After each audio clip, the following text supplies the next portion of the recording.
एक और बहुत बड़ी खबर है। एनसीबी के केस नंबर 15 की कॉपी से इंडिया टीवी के एक्सक्लूसिव जानकारी ये मिल रही है। इंडिया टीवी को एक्सक्लूसिव जानकारी मिल रही है। रिया चक्रवर्ती की ड्रग्स खरीद फरोख्त में रिया पूरी तरीके से शामिल थी। उसके ड्रग सप्लाई में शामिल होने का भी पूरा शक एनसीबी को दिखाई देता है।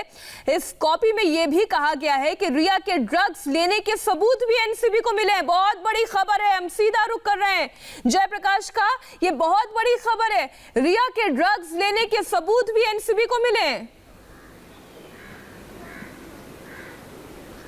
बिल्कुल बहुत बड़ी खबर है मीनाक्षी। रिया चक्रवर्ती ड्रग्स लेती थी, रिया चक्रवर्ती ड्रग कंज्यूम करती थी और रिया चक्रवर्ती ड्रग्स की बातचीत करती थी। रिया चक्रवर्ती का ड्रग का चैट सामने आया है। रिया चक्रवर्ती शौविक से बात करती थी ड्रग को लेकर, श्रुति से बात करती थी ड्रग को लेकर, और रिया चक्रवर्ती सैमुअल मिरांडा से बात करती थी। स्टाफ जो है उनका एक व्हाट्सएप ग्रुप बनाया था और पूरे व्हाट्सएप ग्रुप में रिया चक्रवर्ती की बातचीत आई है। और यही वजह है कि नारकोटिक्स कंट्रोल ब्यूरो की टीम यहाँ पर दीपेश सावंत से लगातार पूछताछ कर रही है। नारकोटिक्स कंट्रोल ब्यूरो की टीम यहां पर जैद से पूछताछ कर रही है, बाशिद से पूछताछ कर रही है, और यह पूछताछ का सिलसिला लगातार कल रात से कल से जारी है। कल 3 गिरफ्तारियां हुई। आज जो है यहां पर जो गिरफ्तार किए गए हैं उन्हें किला कोर्ट ले जाया गया है, और ये जो पूरा का पूरा मामला है अब ये मुड़कर जा रहा है जुहू तारा रोड प्राइम रोज बिल्डिंग, जहां पर रिया चक्रवर्ती अपने माता पिता के साथ मौजूद है। और किसी भी वक्त कभी भी नारकोटिक्स कंट्रोल ब्यूरो की टीम वहां पर भी दबिश दे सकती है पूछताछ के लिए। बिल्कुल, आप बने रहिए हमारे साथ। इस वक्त की बड़ी खबर एक बार फिर इंडिया टीवी के दर्शकों को बता दें, रिया के ड्रग्स लेने के सबूत मिले हैं। एनसीबी के केस नंबर 15 की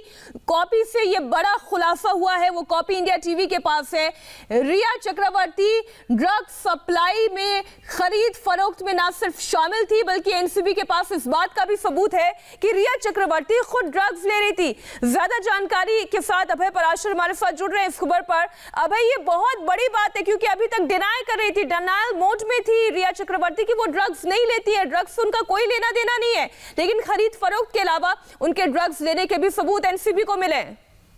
देखिए, बिल्कुल ये जो कॉपी है ये केस नंबर है जो कि नारकोटिक्स डिपार्टमेंट ने मुंबई जोनल में जो दर्ज किया है, और उस नारकोटिक्स डिपार्टमेंट की जो कॉपी है वो इंडिया टीवी के हाथ लगी है। और उसमें साफ तौर पे बात लिखी हुई है कि ईडी ने यानी कि एनफोर्समेंट डायरेक्टोरेट ने जब इस पूरे मामले की इन्वेस्टिगेशन की थी, रिया से पूछताछ की थी, तो जो व्हाट्सएप चैट जो मिली थी उन चैट के अंदर रिया चक्रवर्ती का नाम है कि रिया चक्रवर्ती जो है वो ड्रग्स खरीदा करती थी। और किस तरीके से उसमें रिया चक्रवर्ती के अलावा जो चैट थी उसमें हम चाहे बात करें शौविक चक्रवर्ती या सैमुअल मिरांडा की बात करें, इन सभी के नाम जो है वो उस चैट के अंदर थे। जो चैट हम ऑलरेडी दर्शकों को दिखा चुके हैं, तो वही कॉपी हमारे हाथ लगी है जिसमें ये साफ तौर पर रिया चक्रवर्ती का नाम है, ना केवल ड्रग्स खरीदने में बल्कि ड्रग्स को लेकर जो चैट्स हैं जो ईडी से रिकवर हुई हैं उनका भी जिक्र किया गया है। और इसी के चलते एनडीपीएस एक्ट के तहत मुकदमा दर्ज किया गया है, जिसमें रिया चक्रवर्ती और रिया चक्रवर्ती के अलावा जो अन्य लोग हैं, जिसमें चाहे हम शौविक की बात करें, सैमुअल मिरांडा की बात करें या फिर जैद की बात करें, बासित की बात करें, इन सभी पर धीरे धीरे शिकंजा कसा गया है। तो अभय, आप बने रहिए हमारे साथ। राजीव, यानी ये जो चैट हुई है वो एक सबूत हो सकती है, लेकिन केवल वो चैट नहीं बल्कि कुछ और ट्रेसेस भी मिले हैं जिसकी वजह से एनसीबी को ये कॉन्फिडेंस है कि उनके पास सबूत है कि रिया चक्रवर्ती खुद ड्रग्स लेती थी।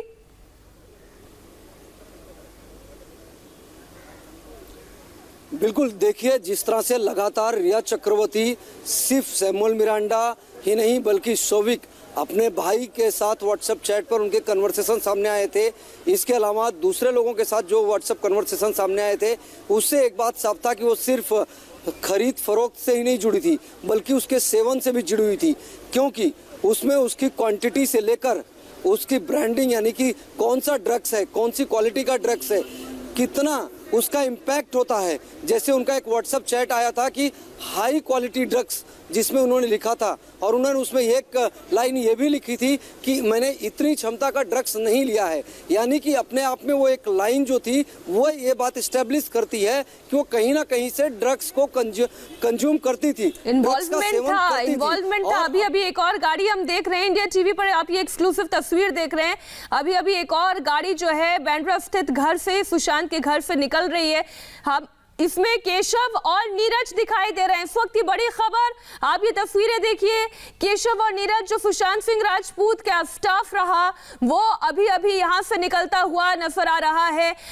पत्रकारों ने इस गाड़ी को घेर लिया है। वो चाहते कुछ सवाल जवाब करना, लेकिन शायद ये संभव नहीं होगा, मुमकिन नहीं होगा, क्योंकि सीबीआई की सख्त निगरानी में है। इस वक्त जितने भी गवाह हैं वो नीरज और केशव को आप देख सकते हैं इस तस्वीर में। हम एक बार फिर से रुक कर रहे हैं हमारे संवाददाता राजीव का। राजीव, अभी हम ये तस्वीर देख रहे हैं, नीरज और केशव को लेकर सीबीआई की एक और टीम यहां से निकल चुकी है। आपने इससे पहले तस्वीर देखी, सिद्धार्थ पिठानी को लेकर यहां से निकले, और हमने ये भी देखा कि किस तरीके से लगातार सीन को रिक्रिएट किया जा रहा है। तो यानी अब आप ये समझिए कि सिद्धार्थ पिठानी निकल चुका है और नीरज केशव निकल चुके हैं यहां से, और अब मीतू सिंह घर में मौजूद है।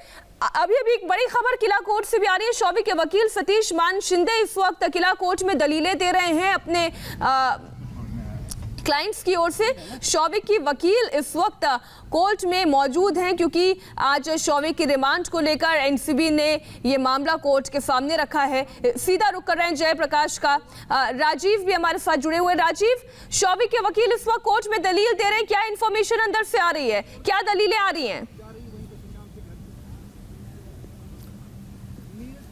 देखिए, सतीश मान शिंदे ने अपना आर्गुमेंट शुरू कर दिया है कोर्ट के अंदर। वो चूंकि बचाव पक्ष के वो जो आरोपी हैं उनके वकील हैं, ऐसे में वो अपने आर्गुमेंट में साफ तौर पर इस बात को कहीं ना कहीं रख रहे हैं, क्योंकि इसके पहले जब हमारी उनसे बात हुई थी तो उनका कहना था कि वो किसी तरह के खरीद फरोख्त से जुड़े हुए मसले नहीं है जो व्हाट्सएप चैट सामने आए हैं, इसलिए इसको इस नज़रिए से देखना या दिखाना, वो इस बात से सहमत नहीं है, क्योंकि उनके क्लाइंट से लगातार बात होती रही है। इसके पहले भी सतीश मान शिंदे जब व्हाट्सएप चैट सामने आए थे तो उन्होंने कुछ अपनी बातें अपने क्लाइंट से बातचीत करके रखी थी। तो जाहिर बात है, फिलहाल चूंकि एनसीबी अब उन्हें गिरफ्तार कर चुकी है, शौविक चक्रवर्ती को, सैमुअल मिरांडा को, कैजान को, ऐसे में एनसीबी इस बात को लेकर पूरी तरह से श्योर है कि इनकी कस्टडी मिल जाएगी और इनसे कस्टडियल इंट्रोगेशन होगा। ऐसे में बहुत ज़्यादा कोई संभावना नहीं है कि सतीश मान शिंदे के पास में कोई इस तरह की वो दलील रखे जज के सामने, ताकि कस्टडियल इंट्रोगेशन से वो अपने क्लाइंट को बचा सकें। उनकी दलीलें इतनी पुख्ता तो